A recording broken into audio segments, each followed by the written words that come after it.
amirallerin basın bildirisi, onunla başlayalım biz de. Hakikaten AKP iktidarı MHP ile birlikte yeni bir sörf tahtası buldu. Bununla sörf yapacak, öyle görünüyor. Uzunca bir süre bu gündemin etrafında dönecek. Bugün Cumhurbaşkanı Erdoğan grup toplantısında bir sinevizyon yayınladı. Uzunca bir sinevizyon. Aslında seçim dönemlerinde yaptığı bir uygulamaydı. Fakat nedense bu dönemde bir sinevizyon ihtiyacı duymuş. Hatta seçim döneminde Vizontele diye bir tespitimiz vardı. Galiba yine Vizontele'ye ihtiyaç duymaya başladılar. Ama bu sinevizyonu izledim. Sinevizyon eksikti. Türkiye'deki darbeler tarihini anlatması açısından kendilerinin 2015 7 Haziran'dan bu yana, hatta öncesinden başlayan süreci de bu sinevizyona eklemeleri gerekiyor. Eğer eklerlerse sinevizyon Türkiye'deki darbeler tarihini hakikaten anlatıyor diye en azından bir kabulle hareket edebiliriz. O sinevizyonda kayyımlar yoktu. O sinevizyonda yüz binlerce insanın KHK'lerle ihracı yoktu. O sinevizyonda milletvekillerinin hukuk dışı işkence yöntemleriyle gözaltına alınması ve vekilliklerinin düşürülmesi yoktu. O sinevizyonda Kürşatgiller yoktu. O sinevizyonda aslında AKP iktidarının başını çektiği darbelerin hiçbiri yoktu. Bu nedenle o sinevizyonun bir kıymeti harbiyesi olduğunu söylemek mümkün değil. Sevgili basın mensupları, hakikaten AKP darbeleri seviyor. Tırnak içinde söylüyorum. Darbe girişimi diye nitelendirebileceği bazı bildirileri de, açıklamaları da çok seviyor. Çünkü onları bahane edip ülkeyi yangın yerine dönüştürüyor ve kendi iktidarının bekası için her türlü hukuk dışılığa başvurmakta da sakınca görmüyor. 15 Temmuz darbe teşebbüsünü hatırlarsanız onu ardından hemen o hal ilan edildi. 36 milyon insanın yaşadığı yerlere kayyım atandı. STK'ların %70'i tasfiye edildi ve toplumsal dinamikleri, demokrasi güçlerini adeta felç etmek istediler. Yine İstanbul Sözleşmesi'ni bir gece yarısı, biliyorsunuz, aslında ciddi bir darbeydi ve yürürlükten kaldırdığını söyledi. Şunu unutmasınlar, biz özellikle tartışmanın çıktığı, Montreux tartışmasının çıktığı İstanbul Sözleşmesi'nin arada kaynamasına asla izin vermeyeceğiz. Ve gerçek darbeci zihniyeti her daim teşhir edeceğiz ve darbecilerin kim olduğunu her fırsatta topluma anlatacağız. Evet, şimdi hakikaten darbeciliklerini ve darbe yöntemlerini anlatmakla bu basın toplantısını tüketmek istemiyorum. Çünkü bunu zaten her gün söylemeye devam ediyoruz. Ama birkaç noktaya dikkat çekmek istiyorum. Darbeci dedikleri amiraller arasında 2019 yılından bu yana AKP iktidarının hevesle sahiplendiği Mavi Vatan doktrini öncüleri var. Evet, Erdoğan'ın kendisi de hatta 6 Mart 2021'de Mavi Vatan tatbikatına canlı bağlantıyla katılmış ve konuşma yapmıştı. Şimdi hakikaten o sahiplendikleri, işte 15 Temmuz darbesine karşı işbirliği yaptıkları ve şimdi bildiride imzası olanların hangi amaçla, hangi zihniyetle bunu yaptıkları daha uzunca süre tartışılacak. Ama bu AKP'nin içerisinden de çatırdadığını, buna sinyaller olduğunu da dikkatten kaçırmamak gerekiyor. Çünkü biz yıllardır darbe mekaniğinin Türkiye'de her zaman işler olduğunu ve bunun asıl sebebinin de demokrasisizlik olduğunu, antidemokratik uygulamanın kural olduğunu, hukuksuzluk olduğunu söylüyoruz. Hatta İmralı'da, Abdullah Öcalan'da darbe mekaniği konusunda sık sık zamanında uyarılar yapmıştı ve uyarıları gerçek çıktı. Şimdi asıl meselemiz bu darbe mekaniğinin ve darbe isteminin ortadan kaldırılması için bir kere her şeyden önce ülkenin şeffaf bir yönetime ihtiyacı vardır. Demokratik bir yönetime ihtiyacı vardır. Adil bir yönetime ihtiyacı vardır. Yani Cumhuriyeti demokratikleştirmemiz gerekiyor. Yoksa bu darbe dinamikleri tıpkı kanser hücresi gibi teşebbüsler ya da buna yorumlanacak meseleler her zaman tartışılmaya devam edecek. Evet, hakikaten bugün şunu da söyleyeyim, bildiri üzerinde ciddi bir tartışma ve tepinme hali var.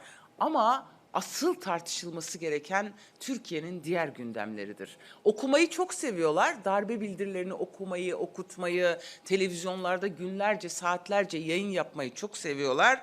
Ama o açlıktan, yoksulluktan, işsizlikten intihar eden yurttaşımızın mektuplarını bir okusunlar diyorum. Türkiye'nin gerçeklerini orada görecekler. Aksi halde diğeri suni gündem ya da yaratılan gündem olmaya devam edecektir. Bir de darbe bildirisi diye nitelendirdikleri bildiriye karşı bütün kurumlar sıraya girdi.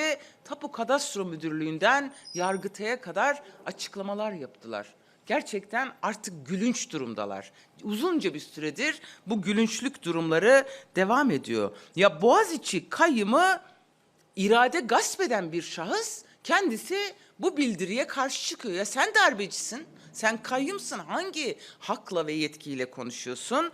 Ya da Yargıtay vekilliklerimizin düşürülmesine sebep olan Yargıtay, en son Gergerlioğlu vekilimiz, partimize mesnetsiz kapatma davası açan ve siyasi konuşmaları o iddianamede yer veren Yargıtay nasıl bir açıklama yapıyor? Onun önüne girecek dava dosyalarına ilişkin açıkça önceden iradesini beyan ediyor. Evet, bizler Halkların Demokratik Partisi olarak uzun süredir savunduğumuz 3. yol çizgimizi tam da burada savunmaya devam edeceğiz. Ne askeri darbe ne sivil darbe.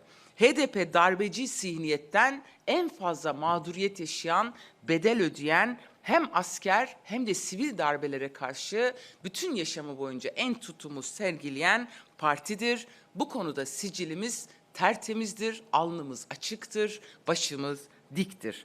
AKP-MHP koalisyonundan, ittifakından kurtulmanın tek yolu demokrasi barikatını kurmaktan geçiyor. Muhalefet de bu konuda olanca özeniyle dikkatli olmalı ve demokrasi barikatını genişletebilecek girişimlere destek vermelidir. Darbeden medet uman iktidarı her yönüyle teşhir etmelidir. Yoksa bu amiraller bildirisi de AKP'nin ülkeyi çektiği karanlık çukura inen bir merdiven olacak. Bu bildiri geleceğimizi karanlık iklimlere taşıyacak diye bunun üzerinde tepiniyorlar. Gelin hep beraber özgür ve aydınlık Türkiye'yi örelim diyoruz. Bu sivil darbeciler dün ve önceki gün ve her gün yine boş durmadılar. Ne yaptılar? Diyarbakır'da 22 kadın hakları aktivistini gözaltına aldılar. Ve gözaltında şu anda işkence görüyorlar. Bu kadınların savunduğu ne? Sadece kadınların eşit ve özgür yaşamda eşit haklara sahip olmasıdır. Kadın özgürlüğüdür. Kadına yönelik şiddete dair mücadeleleridir. Kadın kırımına karşı sözleri ve mücadeleleridir.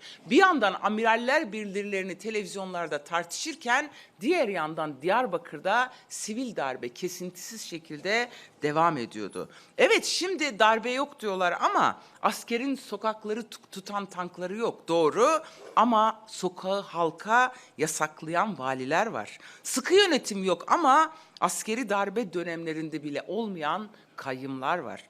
Evet, darbeci generallerin bilmem kaç numaralı listesiyle, bildirisiyle oluşturulan listeleri yok ama binlerce kişinin ihraç edildiği KHK'liler var. Mamak yok belki ama artık Silivri var ve şu anda daha kesintisiz bir darbe sürecinin içinde ve bunun mimarları AKP, MHP darbe var diye kendilerine yeni bir alan açmaya çalışıyorlar.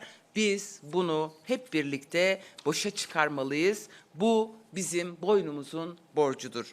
Ve hakikaten mavi vatanı kırmızı vatana çevirdiler. Pandemi gündemi de çok önemli bir yerde duruyor. Çünkü toplumun 84 milyonun yaşamını doğrudan ilgilendiren bir mesele.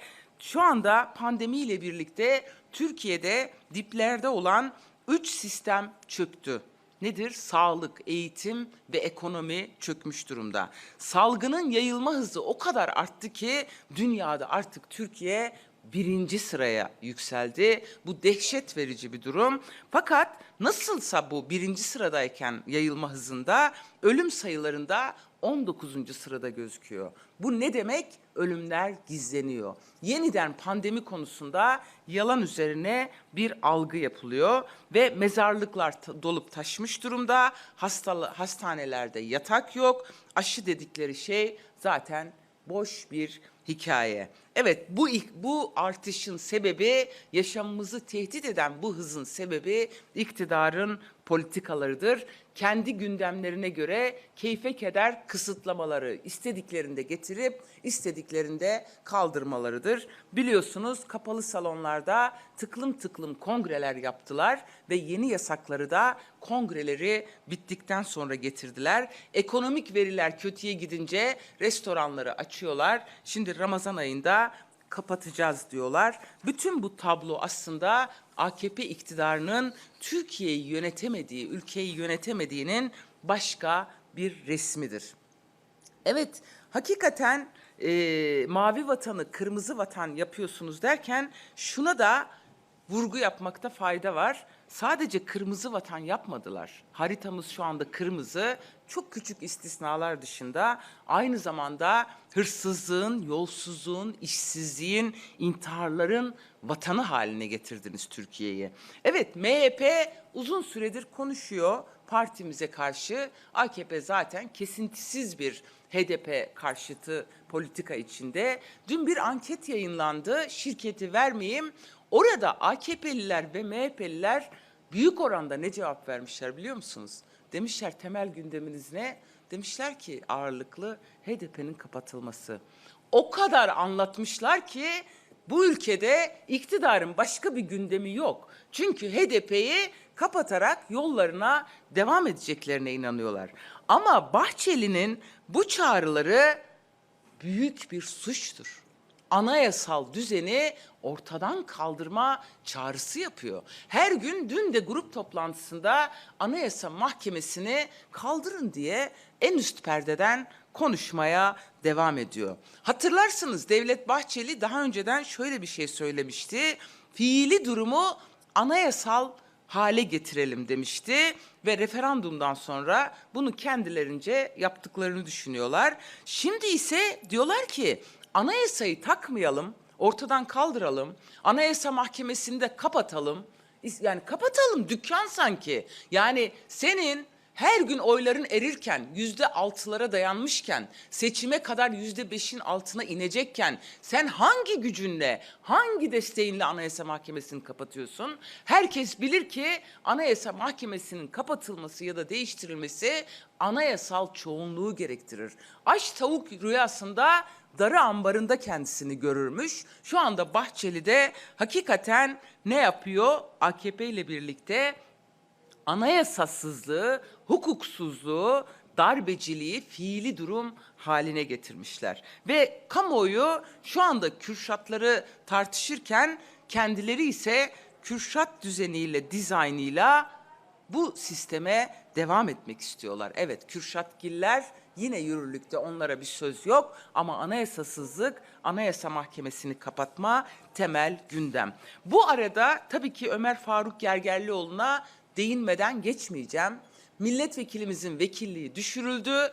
Tamamen hukuksuz bir tweetle önce yargılandı, vekilliği başladıktan sonra kaldırılmadı, durdurulmadı dosyası, sonra istinaftan alelacele onaylandı, Yargıtay'dan onaylandı, aynı aceleyle mecliste okundu ve büyük bir yalanla meclisten çıkışta efendim slogan atıldı diye ellerimizde videolar varken ve hepimiz olayın tanığıyken bu yalanla meclise sabah baskını yapıldı. Türkiye tarihinde bir ilktir ve namaz kılmasına, abdest almasına müsaade edilmeden pijamalarıyla gözaltına alındı ve meclis başkanı da bu yalana ortak oldu, savcının yalanına. Sonra da infaz adı altında işkenceyle cezaevine götürüldü. Peki o arada ne yaşandı sayın basın mensupları? evinden götürülürken milletvekillerimiz oradaydı. Hepsi kamera kayıtlarında var. İşkenceyle, darpla, tehditle cezaevine götürüldü ve dün Ankara Valiliği aklına gelmiş, çokça haber yapılınca bir açıklama yaptı ve işkence yoktur, her şey usulüne uygundur dedi. Hayır Ankara Valisi. Vali Bey, işkence var. Bu işkence sen yok deyince ortadan kalkmıyor. Hepimizin gözü önünde işkence yaptınız, darp ettiniz, canına kastettiniz. Ve eğer birazcık duyarlılığınız varsa hemen istifa edin. Ya da İçişleri Bakanı sizi görevden alsın, bu yalanlara karnımız tok. Tabii ki bu büyük bir zavallılık ve acziyet örneğidir. Ömer Faruk Gergerlioğlu'nun onlara tuttuğu ayna kendilerini çok rahatsız etti. Yaptıkları işkenceleri, haksızlıkları, hukuksuzlukları, şiddeti her gün onlara anlattığı için ve kamuoyunda büyük bir destek gördüğü için onu cezaevine kapattılar. Ve Ömer vekilimiz hakkında en son şunu da söyleyeyim. 20.40'da Ankara Gazi Mustafa Kemal Hastanesi'nde kalp krizi teşhisi konuyor ve kolluk canına kastederek onu Sincan cezaevine götürüyor. 5 saat sonra bu sefer Ankara Şehir Hastanesi'ne getiriliyor. 5 saat boyunca biz vekilimizin nerede olduğunu öğrenemedik. Ve 5 saat sonra Ankara Şehir Hastanesi'nde anjiyo yapıldı. Sabah da onu aşkın vekilimiz oradayken kaçırılarak cezaevine götürüldü.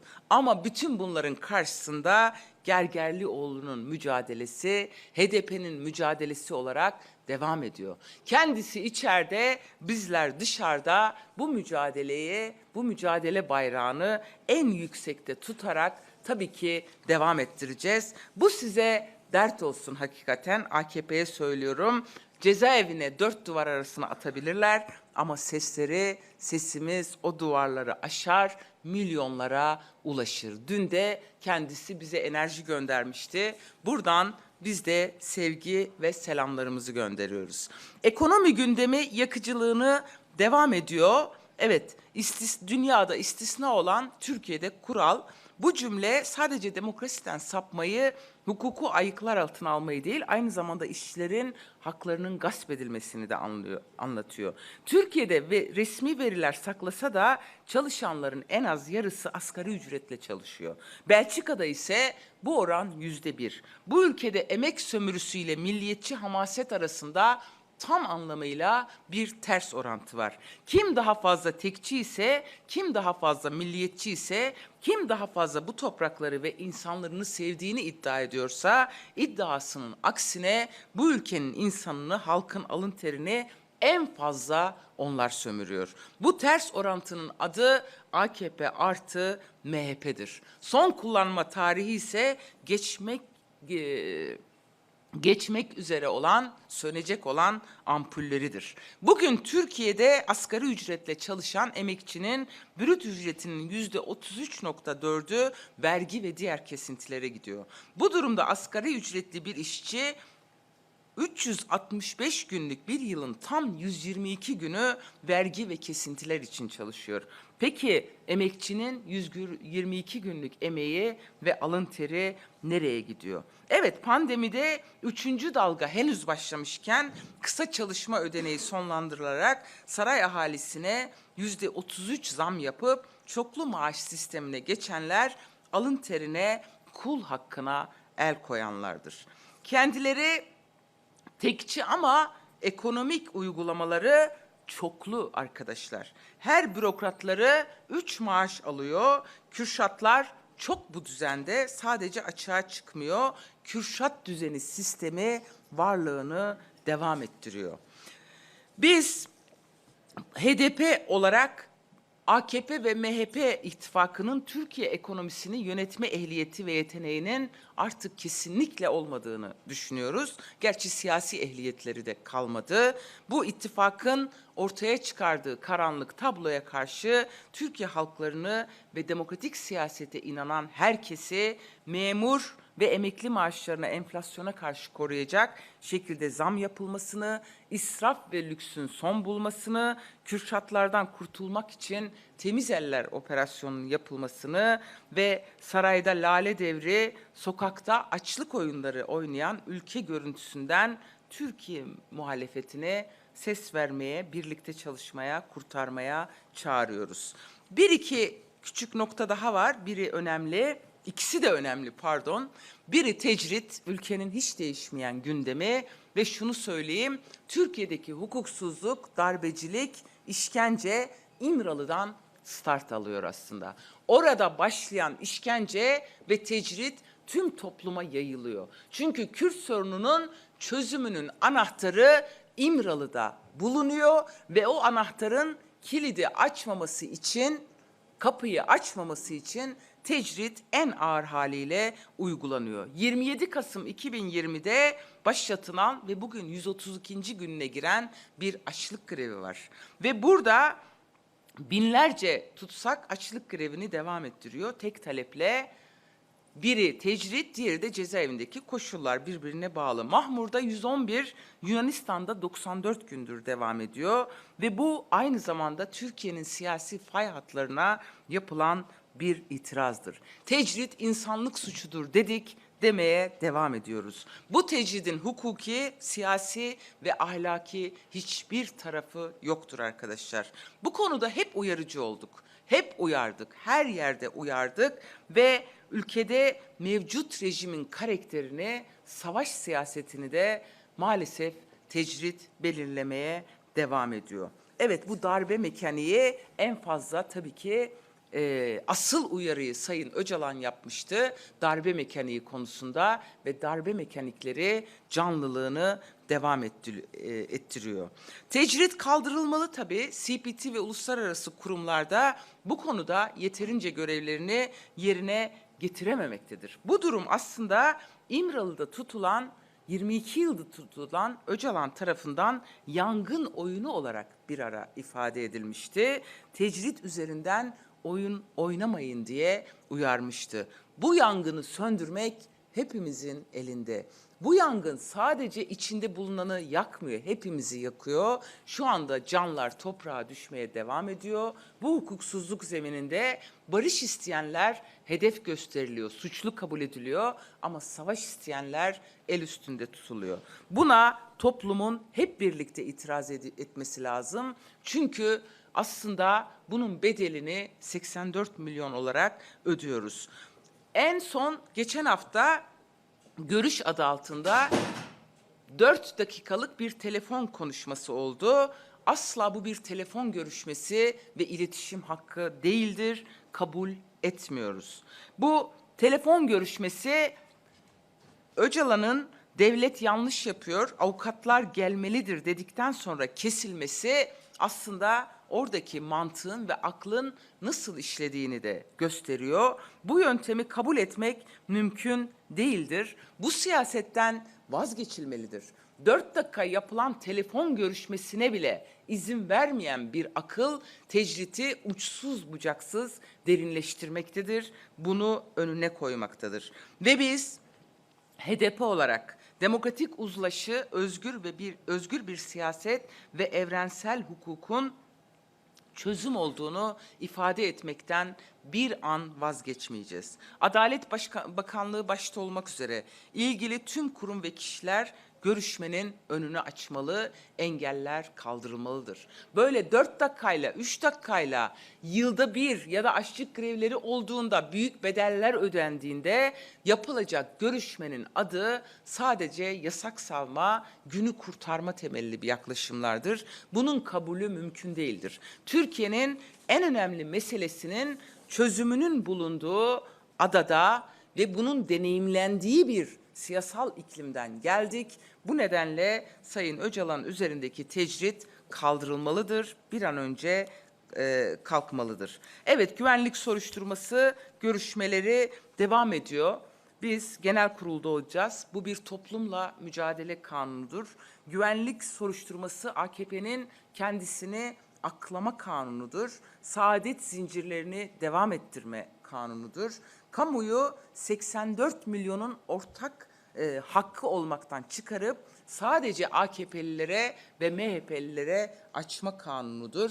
Orayı tırnak içinde baba diyorum, babalarının çiftliği gibi görüyorlar kamu hizmetlerini, ama onların babalarının çiftliği değildir. Bu ülkeyi aynı zamanda bölme yasasıdır. Evet, AKP'nin her biri eğer bu güvenlik soruşturmasına girmiş olsaydı 15 Temmuz'un ayağı, topuğu, parmağı olarak şu anda aslında siyasi ayak olarak cezaevinde olacaktı. Şimdi bu güvenlik soruşturmasıyla AKP'lileri aklayıp kamu kurumlarına yerleştirip geleceklerini garanti altına almaya çalışıyorlardı.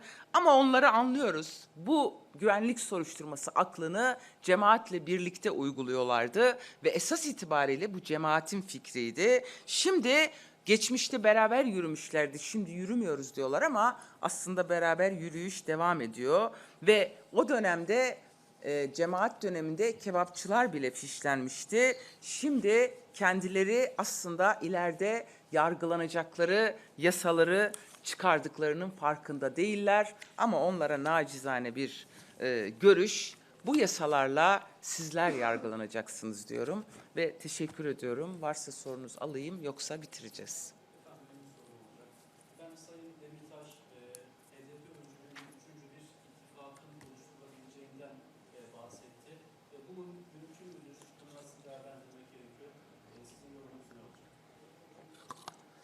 Yani biz neticede bir seçim ittifakı gündemimiz söz konusu değil. Bunu öncelikle söyleyeyim. HDP'nin hiçbir partiye ihtiyacı yok şu anda. Tek başına barajın üstünde ve giderek oyunu arttıran bir yerde. Sayın Selahattin Demirtaş'ın önceki dönem eş genel başkanımız tabii ki bu ülkede bilinen, tanınan ve çok sevilen bir siyasetçidir. Görüşlerini kamuoyuyla paylaşıyor. Biz de özellikle demokrasi güçlerinin, toplumsal muhalefetin ve demokratik dinamiklerinin bu baskı rejimi karşısında ittifaklarını söylüyorum, seçim ittifakı demiyorum, önemli olduğunu, bu karanlıktan çıkmanın, toplumu düzlüğe çıkarmanın en önemli araçlarından biri olduğunu söylüyoruz. Yani bunun üzerinde her akşam televizyonlarda, yandaş kanallardan günlerce, saatlerce tartışmalar yapılıyor. Bu da AKP, MHP'nin aslında kendi bulundukları konumdan, duydukları kaygıdan başka bir şey değil. Teşekkür ediyorum. Sağ olun.